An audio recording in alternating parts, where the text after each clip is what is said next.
Muito bem, nós estamos juntos. Você que tem acompanhado minhas aulas, minhas exposições de mentoria, hoje vamos dar continuidade com mais um assunto de grande oportunidade para o seu aprendizado, para você se inteirar sobre esse assunto, mas também quero falar a você que se você quiser ter uma mentoria comigo, em qualquer que seja a área, entre em contato com o número que está aí na tela, o 62 98109 1777, para podermos, então, estar agendando. Muito bem, muito bem. Hoje eu vou falar sobre psicossomática, tá? Psicossomática. E esse psicossomatismo é muito importante quando estudamos para pensarmos e avaliarmos algumas questões, tá?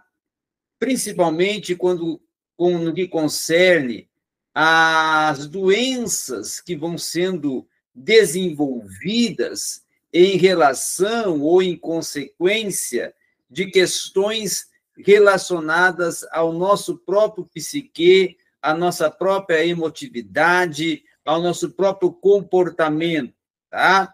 E nós temos que ver que o psiquismo, que é um conjunto de funções complexas, ele se torna evolutivamente até mais recente que as próprias doenças somáticas. E aí, quando nós vamos tratar desse assunto, se torna muito importante e até bastante significativo quando nós vamos tratar questões da desorganização. A desorganização que é permitida, inclusive, quando se trabalha com as questões relacionadas ao organismo, como o organismo lida, como o organismo ele absorve, ele interage com alguns impactos que são impactos afetivos, tá? De questões, de situações da própria vida. Então, o psiquismo deficiente, tanto emocionalmente como simbolicamente, ele automaticamente vai se desorganizar. E ele se desorganiza progressivamente com uma introdução de um distúrbio que vai caber, então, ao somático ter de lidar com esse distúrbio. E aí, nesse caso, é que o processo regressivo começa a atingir algumas questões que são como ponto de fixação somática, que vai fazer com que esse distúrbio ele venha se estabelecer na função que nós denominamos correspondente a esse ponto, de modo até de estancar o processo evolutivo e permitir essa reorganização posterior e gradual do sujeito. Aí você vai ver que tais pontos, inclusive, de fixação, eles têm que ser observados como se fossem partes herdadas, em parte até constituídas pela história de uma vida do sujeito dentro de manifestações que são somáticas e ausentes até de um sentido próprio. Então, dentro dessa forma, é que cada indivíduo vai apresentar uma sintomatologia com traços fortes que serão particulares até dentro da forma psicossomática que poderemos pensar a partir até do próprio sujeito, a partir e não a partir da doença contraída pelo sujeito. E aí essa somatização ela vai se tornar uma decorrência, uma causa, uma consequência de estruturas psíquicas consideradas deficitárias na capacidade que nós temos de representação e elaboração simbólica. Assim, o sintoma vai ocorrer pela ausência em sentido e de sentido na virtude da incapacidade do próprio psiquismo de lidar com o distúrbio. Então, quando um menor grau de atividade mental corresponde ao maior grau de vulnerabilidade somática, automaticamente essa capacidade de elaboração simbólica ela vai indicar a qualidade e a quantidade das representações psíquicas. E aí vai ocorrer o que nós denominamos de mentalização. E essa mentalização, que é a maior capacidade do próprio psiquismo, tá? É sustentar esses choques de traumatismos e de registros psíquicos, é que vão causar toda essa confrontação na sua psique, que vai se tornar o que nós denominamos de somatização.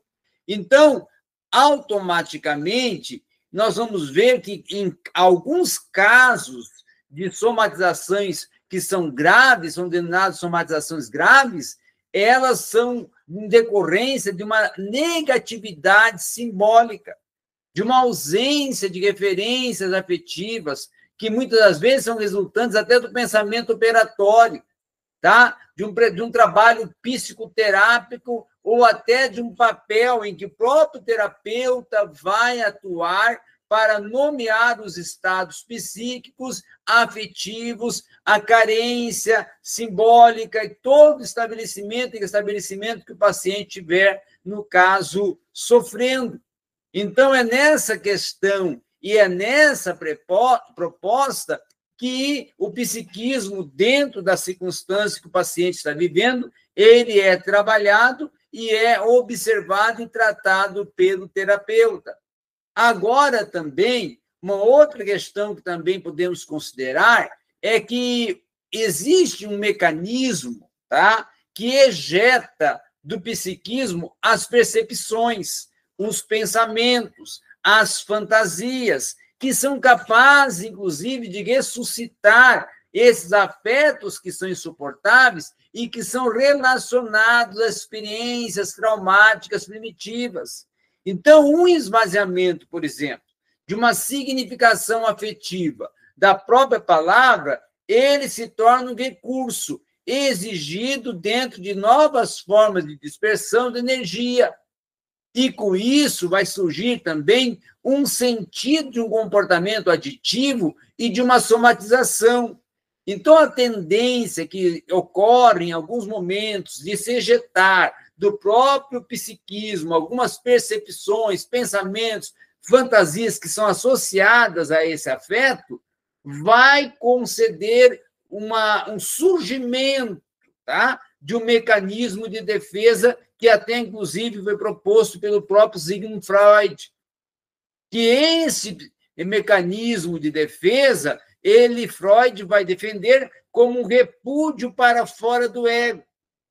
E esse recuso, que não somente promove a exclusão de sentimentos do plano da consciência, mas também leva o indivíduo a agir como se nunca tivesse tido acesso aos conteúdos repudiados, vai causar, na concepção freudiana, um repúdio para fora do ego, levando, então, ao surgimento de fenômenos alucinatórios, delirantes, de uma maneira que até podemos entender, compreender, como uma defesa específica das próprias psicoses.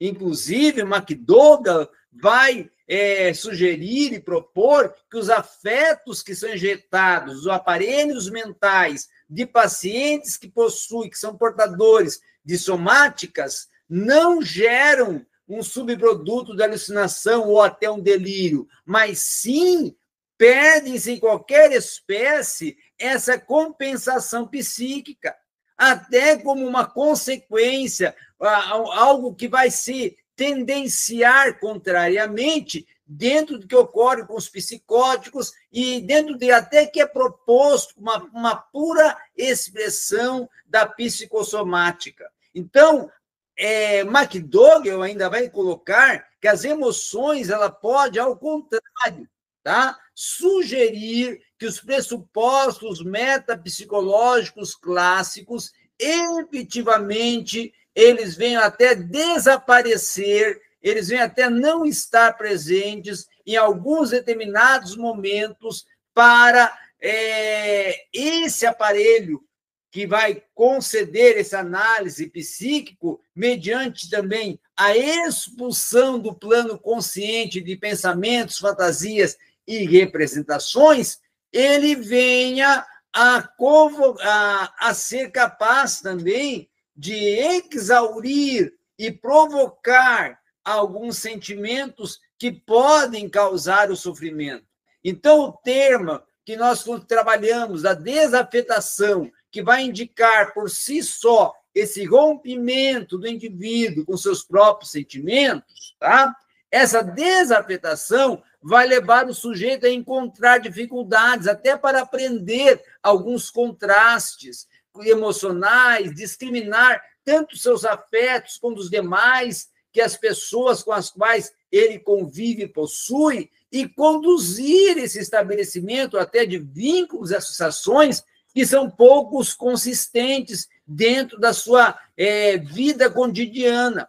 Então, essas questões da somatização, do psiquismo e até dessa reestruturação e da desafetação, que é preciso estar cada dia sendo elaborado, tratado, mensurado, desenvolvido uma anamnese para poder chegar ao resultado que se precisa para saber como desenvolver a terapia com os pacientes que sofrem dessas somatizações e desse, claro, psiquismo. Obrigado a todos e um bom dia.